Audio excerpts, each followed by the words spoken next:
आप देख रहे हैं the daily show with Munir नेमत। प्रोग्राम में आपको एक बार फिर से खुशामदीद कहते हैं। जरा बात हो रही थी ये रिजर्व सीट वाले मामले पे। इस वक्त हुकूमत ने एक फैसला किया और अनाउंसमेंट की कि तहरीक इंसाफ पे पाबंदी लगाई जा सकती है। साथ साथ रिजर्व सीट के हवाले से ये कहा गया कि इसके ऊपर नजरसानी दरख्वास्त दायर की जाएगी और हुकूमत इस फैसले से काफी ज्यादा नाखुश नजर आई। यहां तक बात हुई कि उन्होंने तहरीक इंसाफ को पाकिस्तान के मुस्तकबिल के लिए एक दुश्मनी करार दे दिया। इस तरह के सख्त बयान दिए गए हुकूमत की जानिब से। अब सूरत हाल ये निकल के सामने आई है कि इस वक्त एक मुशावरत जारी है। ये कहा जा रहा है कि कहीं ना कहीं इत्तेहादी जमातों को इस पर कॉन्फिडेंस में नहीं लिया गया और इत्तेहादी जमातों का भी जो रद्द अमल आया वो इतना खुल के नहीं आया। पीपल्स पार्टी की बात करें, एमक्यू की बात करें, तो ये कहा जा सकता है कि साफ छुपते भी नहीं, सामने आते भी नहीं। आखिर इसके पीछे वजूहात क्या है और मजबूरियां क्या हैं? वैसे साहब, ये जो रिजर्व सीट वाला मामला है, एक तरफ ये सूरत हाल है जो हुकूमत को मुश्किल में डाले हुए है, दूसरी जानिब तहरीक इंसाफ के ऊपर पाबंदी लगाने का ऑप्शन।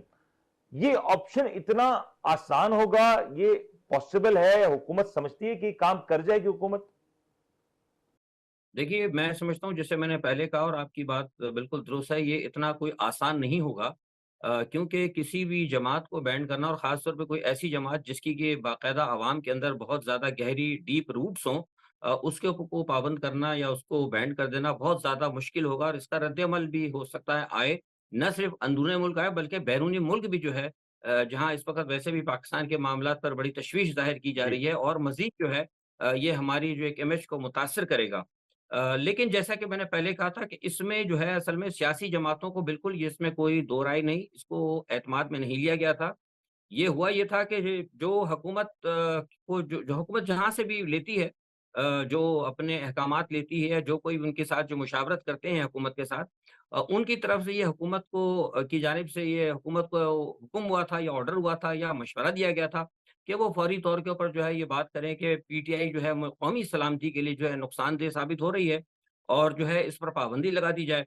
तो उस हवाले से फिर गालिबन शायद जो मुझे बताया गया है, मैंने जब उसकी तहकीक भी की तो कहीं शहबाज शरीफ साहब ने बातचीत की उनसे नवाज शरीफ से क्योंकि बुनियादी तौर पर तो हुकूमत नवाज शरीफ की है। तो सही। लेकिन नवाज शरीफ साहब ने गालिबन उन्होंने ये कहा कि नहीं ये फौरी तौर पर अभी हमें इस मुशावरत की ज़रूरत होगी और जैसा कि मैंने अभी अभी आपको कहा कि आज मुशावरत कल रात भी हुई और आज सुबह भी हुई है।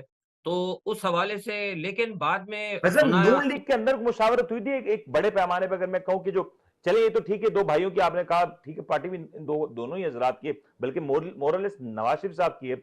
लेकिन क्या नून लीग की अपनी सीनियर जो लीडरशिप है, इंक्लूडिंग इसहाक डार साहब, बिकॉज उनका जो स्टेटमेंट आया वो कुछ इस अंदाज का था कि जैसे वो नहीं जानते थे या वो इससे कंट्रडिक्ट करते हैं। आपको लगता है नून लीग के अंदर भी कोई मुशावरत हुई इस हवाले से?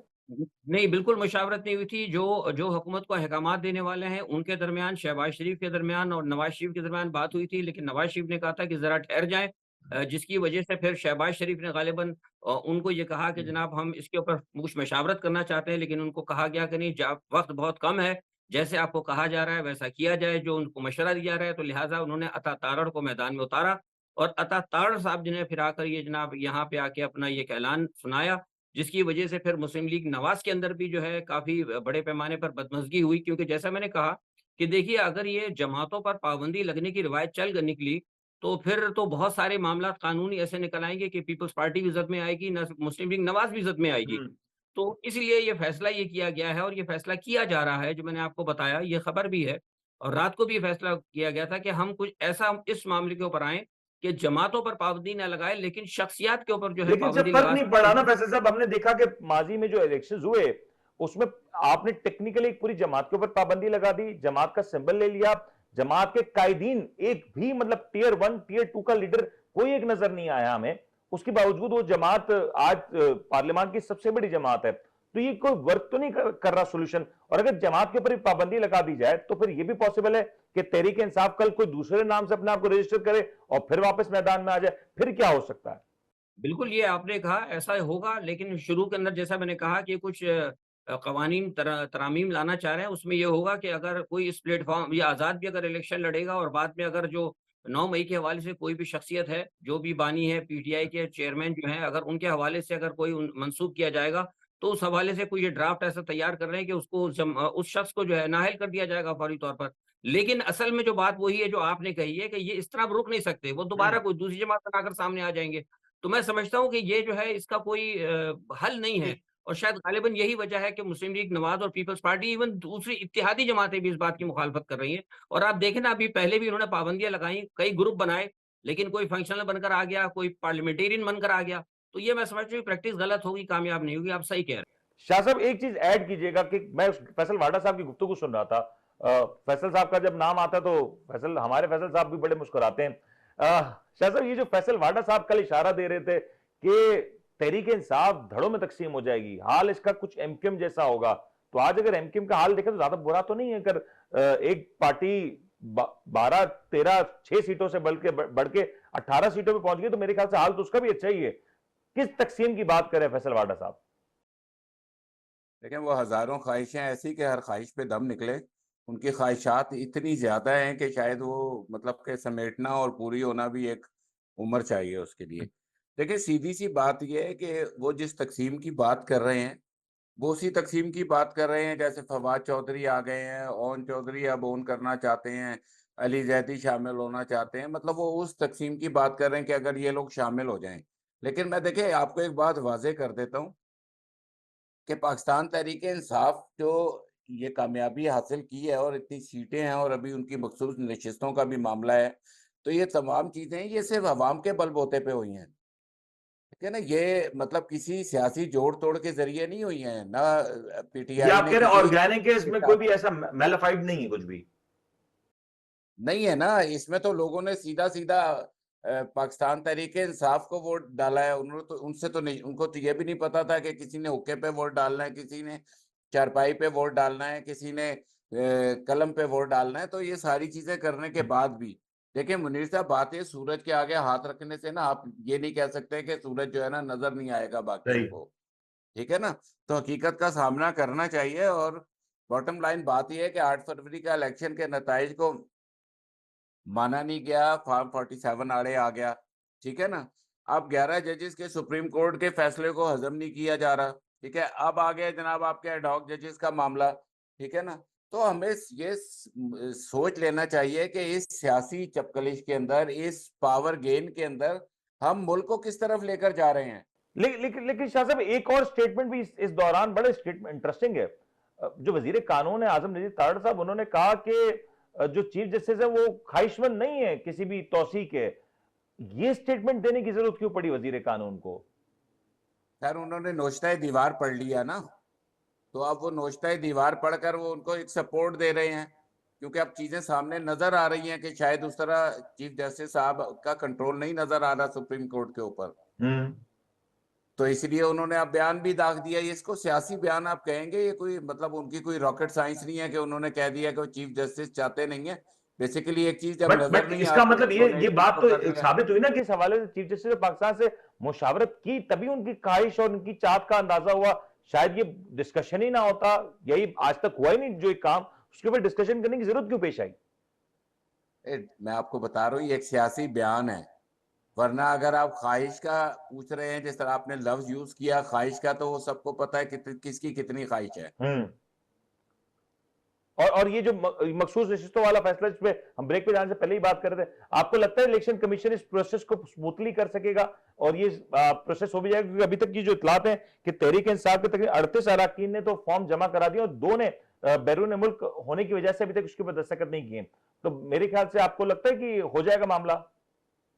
देखिए मुझे ऐसा ये लगता है कि अदलिया जो है ना वो बिल्कुल डट गई है, ठीक है, और इलेक्शन कमीशन को अदलिया के फैसले पर अमल दरामद करना ज़रूरी होगा और ये अमल दरामद होने से ही पाकिस्तान का सियासी इस्तेकाम भी आएगा। और सेकंड बात आप ये भी जहन में रखें कि जो एड हॉक जजेस का मामला है इसमें से 3 जजेस तो अभी तक इनकार कर चुके हैं अपनी मसरूफियात के बायस, अपनी सेहत के बायस। तो ये चीजें भी अभी उस तरह नहीं है जिस तरह नजर आ रही लेकिन है। शाह और साहब कंफ्यूजन नजर आ रही है ना, कंफ्यूजन नजर आ रही है। आप ख्वाजा आसिफ साहब के 2 स्टेटमेंट्स देखें। सर मैं एक चीज ऐड कर दूं फिर आप उसके ऊपर साथ जवाब दें। ख्वाजा आसिफ साहब के 2 स्टेटमेंट देखें। एक स्टेटमेंट में कहते हैं कि पीटीआई पाकिस्तान के लिए खतरा करार है, एक करार दे रहे, खतरा करार दे रहे हैं। दूसरे स्टेटमेंट में ये भी कह रहे हैं कि पीटीआई पर पाबंदी का फैसला उजलत में दिया गया। अगर तो एक पार्टी मुल्क की सालमियत के लिए खतरा है तो उसके ऊपर तो उजलत करनी चाहिए, उसके ऊपर तो फिर नहीं ये सोचना चाहिए इतना ज्यादा, और उसके ऊपर फिर डायलॉग और डिस्कशन की जरूरत ही नहीं। जब आपके पास ये रिपोर्ट्स हैं और ये मुसद्दिक का इत्तलात है कि वो पार्टी आपके मुल्क की सालमियत के लिए खतरा है, तो फिर तो उसके ऊपर पाबंदी होनी चाहिए। सर बात यह कि जिस सपोर्ट के ऊपर बैठकर वो ये कह रहे हैं ना, वो मामलात उनके ज्यादा चलने नहीं लगे, जमीन हिलने लगी है, आसमान जो है ना वो थर-थर जो है ना कांप रहा है, ठीक है ना, चीजें चेंज होती जा रही हैं। आप अवाम के मैंडेट को इन बहानों से, इन हीलों से कभी भी दबा नहीं सकते, ठीक है। पहली बात, दूसरी बात ये कि ख्वाजा आसिफ साहब जो बात कर रहे हैं, तो ख्वाजा आसिफ साहब को से ये भी पूछना चाहिए कि जब हाईजैकिंग केस था मुशर्रफ के दौर में, तो उस हाईजैकिंग केस के अंदर वो कौमी सलामती का मसला नहीं था। तो ये कौमी सलामती के मसले मुख्तलिफ सियासी जमातों को नजरिया ज़रूरत के तहत जो है ना वो उसका निशाना राइट। बनाया जाता रहा है। और मेरे ख्याल से ये अब ये सिलसिला खत्म होना चाहिए कि मुल्क चलिए के सिलसिला मकबूल खत्म होना तरीन चाहिए, जमात, लेकिन फिर मैं फैसल मकबूल साहब की तरीन तरफ यही जमात, सवाल होगा। मकबूल तरीन लीडर, आप उनको डिनाई करके आप अवाम की जो है ना सर ये बात आप कह एक रहे हैं ना मर्जी मकबूल और तरीन, मैंडेट है। लेकिन फैसल साहब से मैं चाहूंगा इसका जवाब जरूर लो। फैसल साहब, नहीं, आप इससे इनकार करते हैं कि मकबूल तरीन नहीं है। सर मैं नहीं, मैं तो एक जो आगे बात करने जा रहा हूं, आपको खुद समझ आ जाएगी। फैसल साहब ये जो फिच की रिपोर्ट आई है, पहले तो रिपोर्ट का देख के आपका फर्स्ट इंप्रेशन क्या था? क्योंकि आमतौर पर फिच इस तरह की रिपोर्ट नहीं दिया करता। Was it surprising for you, या ठीक है ये रिपोर्ट थी, इसमें कोई ऐसी बात नहीं है? मैं आपके सवाल का जवाब देने से पहले एक छोटी सी चीज ऐड कर दूं, जो आपने फैसल वावड़ा के हवाले से कहा था। देखिए वो कहते हैं ना पार्टी तो तकसीम हो सकती है, लेकिन मैं बता दूं वो सही कह रहे हैं, हो सकता है हो जाए और कोशिश भी की जा रही है। लेकिन ये याद रखें कि नजरिया कभी तकसीम नहीं होता, और नजरिया अगर तकसीम नहीं होगा तो इसका मतलब है कि वो मामला वहीं रहेगा। अब आते हैं फिच की रिपोर्ट। देखिए फिच का जो मामला है ना, वो तो आपको बताया कि बुनियादी तौर पर एक आदाद-ओ-शुमार देते हैं, चाहे वो महँगाई के हवाले से हो या पर कैपिटा हो या पैदावार के हवाले से। लेकिन जी। जिस किस्म की उन्होंने रिपोर्ट दी है, वो तो ऐसा लग रहा है कि तमाम वो पाकिस्तान के हवाले से सारे प्रोग्राम जो है वो नशर कर रहे हैं कि ये इतने साल तक इनकी हुकूमत चलेगी और इतने साल बाद ये हो जाएगा। तो मैं समझता हूँ कि इस आपके इस सवाल पर मेरा छोटा-सा और बिल्कुल मुख्तसर सा जामिया तजिया ये होगा कि इस रिपोर्ट के बाद फिच ने अपनी जो है क्रेडिबिलिटी खुद खो दी है। और ये जो पिन पॉइंट एनालिसिस किया है फिच ने खान साहब के हवाले से कि चाहे कोई भी फैसला आ जाए उन्हें रिलीफ नहीं मिलने जा रहा, कुछ इस तरह के अल्फाज इस्तेमाल किए कि शायद वो जेल से ही बाहर नहीं आएंगे, ये रिपोर्ट में कहा गया है, तो आपको नहीं लगता कि ये ठीक है या नहीं? ये ठीक तो इसलिए कहा गया ना कि यहाँ से इनको बताया गया है, क्योंकि ये कहीं न कहीं ये मैंने आपको कहा ना कि पसे पर्दा जो मामलात हो रहे हैं। अब ये कौमी सलामती की जो बात की गई है, कौमी सलामती के साथ तो जोड़ा इसीलिए गया ना, इमरान खान के नाम को जो जोड़ा जा रहा है। और जो फिच की रिपोर्ट को अगर आप देखें तो आप वाज़ेह हो जाएँगे, कौमी सलामती के इश्यू को तो हमारे यहाँ में सियासत के तौर पे इस्तेमाल किएगा, पर एक फैसल ज़मानत साहब ये तो नहीं हो सकता ना, ये हम कह ये फिर आप ये कहेंगे कि क्या फिच के ऊपर पाकिस्तान की मौजूदा हुकूमत असरअंदाज हो गई, या हमारी मौजूदा हुकूमत में इतना दमखम है कि वो फिच जैसे इदारे के ऊपर असरअंदाज हो जाए? नहीं, असल में मसला ये है कि हमारी जो मौजूदा हुकूमत है, वो चल भी किसी की बैनुल-अक़वामी बड़े इदारों के उसके ऊपर चल रही है ना। जो बड़े बैनुल-अक़वामी इदारे हैं, जो आईएमएफ चला रहे हैं, जो वर्ल्ड बैंक चला रहे हैं, आप देखें ना आज सूरत-ए-हाल क्या है पाकिस्तान की। पाकिस्तान के अंदर जो कुछ, मतलब ये मैं नहीं कह रहा, इट इज़ नॉट, मतलब आप अगर मुझे ये नहीं इल्ज़ाम दे सकते, सारी दुनिया कह रही है, जो बड़े-बड़े ऑब्जर्वर्स बैठे हुए हैं, इवन अमेरिका में, अफ्रीका में, यूरोप में, वो ये सब कह रहे हैं कि लग रहा है कि पाकिस्तान की जो हुकूमत है, ये देखिए सुप्रीम कोर्ट के फैसले के बाद तो इस हुकूमत की लिजिटिमेसी पे निशान लग गया है।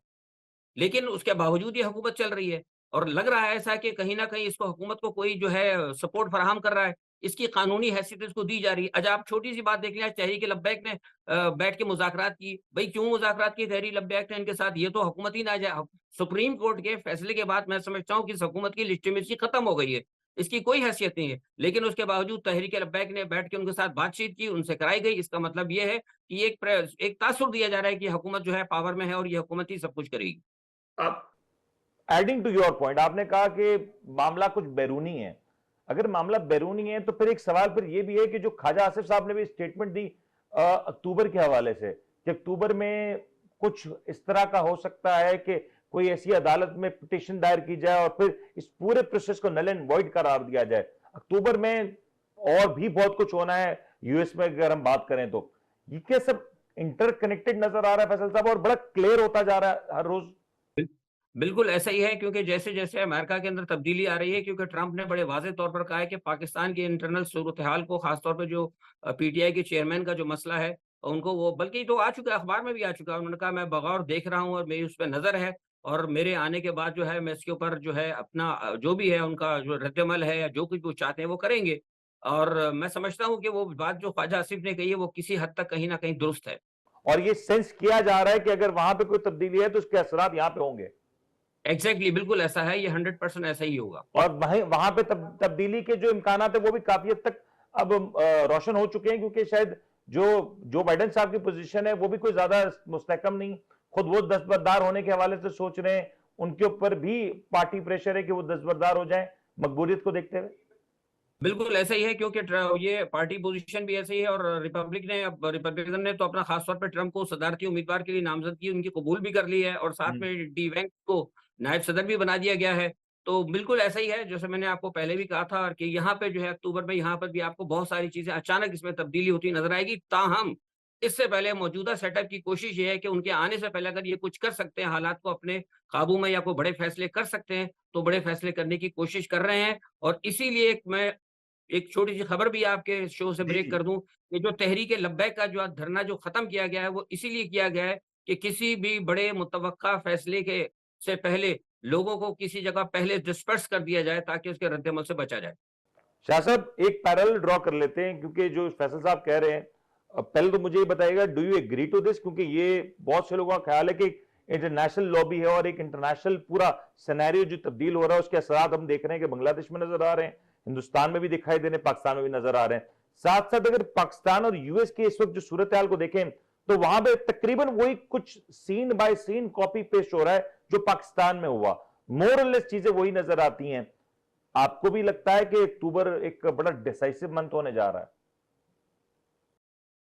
मुझे वैसे अक्टूबर से पहले ही कुछ मामलात ज़्यादा डिफरेंट नज़र आ रहे हैं, क्योंकि मुझे मुझे इस हुकूमत की इतनी स्टेबिलिटी, इतनी ग्रिप नज़र नहीं आ रही कि अक्टूबर तक शायद ये चली जाए, ठीक है? और माना कि अभी तक जो है वो तमाम इनको सपोर्ट मिल रही है, सब कुछ हो रहा है, लेकिन अभी आप देख लीजिएगा, हो सकता है टीवी पर मैं आपको उस तरह ना समझा सकूं, लेकिन अपनी अपनी प्रिडिक्शन की बात है, मेरे ख्याल से ये अक्टूबर से पहले के मामलात हैं जो मुझे नज़र आ रहे हैं। और उसकी मेन वजूहात ये हैं कि अदलिया जो है इस वक्त वो एक अलहदा मूड में है। अदलिया उन तमाम मेन केसेस के ऊपर आई हुई है, ठीक है? उसके ऊपर अदलिया का फोकस है और अदलिया ये चाहती है कि पाकिस्तान से ये जो एक सियासी एक गैर यकीनी सूरत हाल है, इसका खात्मा हो। और ये जो पैरेलल्स हैं कि जिस तरह से पाकिस्तान में एडहॉक जजेस वही तरीका यूएस में, जिस तरीके से पाकिस्तान में आईनी तरामीम वही तरीका यूएस में, डू यू थिंक स्क्रिप्ट तकरीबन एक जैसा ही है?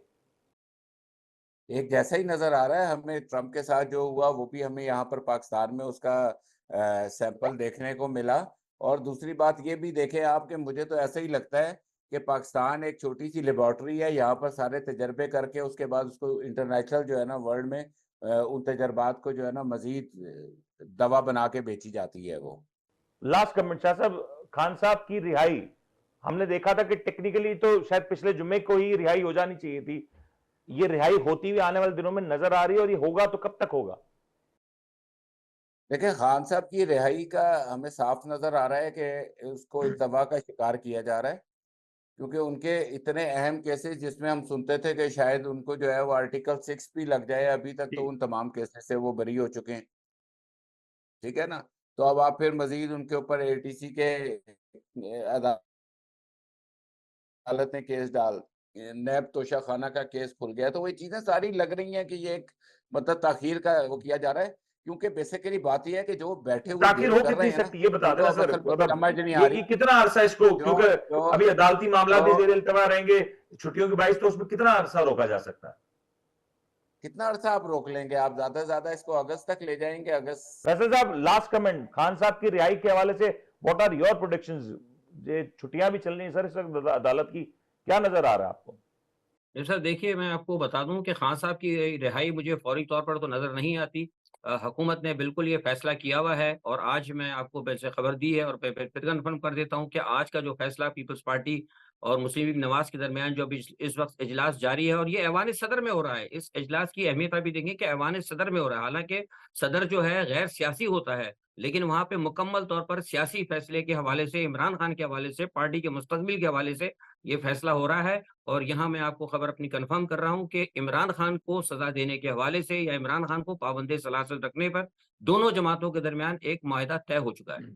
ये फैसला लास्ट 30 सेकंड, क्या ये वैसी सजा हो सकती है जो माजी में हमने एक सियासी लीडर के हवाले से देखी थी, भुट्टो साहब के हवाले से? देखिए, अगर अवामी रिएक्शन नहीं आया और अगर सूरत हाल यही रही तो हो सकता है कि खुदा न खास्ता ऐसी सूरत हाल भी हमें देखनी पड़े। बहुत बहुत शुक्रिया। मैं अपने दोनों पैनलिस्ट का शुक्रिया अदा करता हूं कि आप दोनों ने वक्त दिया और बहुत सारे मामला थे इससे आज हमने गुफ्तगू की और कोशिश की कि सारे मामला को जोड़ते हुए आप तक एक पूरी तस्वीर पेश की जाए और वो तस्वीर के पहलू जो कि शायद नजरअंदाज हो रहे थे, जिसके ऊपर शायद उस अंदाज से फोकस नहीं था, उसको भी आज हमने फोकस किया और कोशिश की कि एक पूरा पैरेलल ड्रॉ कर सके कि आखिर पाकिस्तान में क्या हो रहा है, पाकिस्तान की पॉलिटिक्स में क्या हो रहा है, साथ साथ जियोपॉलिटिकल जो सिचुएशन तब्दील हो रही है उसमें क्या कुछ हो रहा है। उम्मीद करते हैं आपको आज का प्रोग्राम पसंद आएगा। अपने मेजबान मुनीम को इजाजत दीजिए, अपना ख्याल रखिएगा। अल्लाह हाफिज।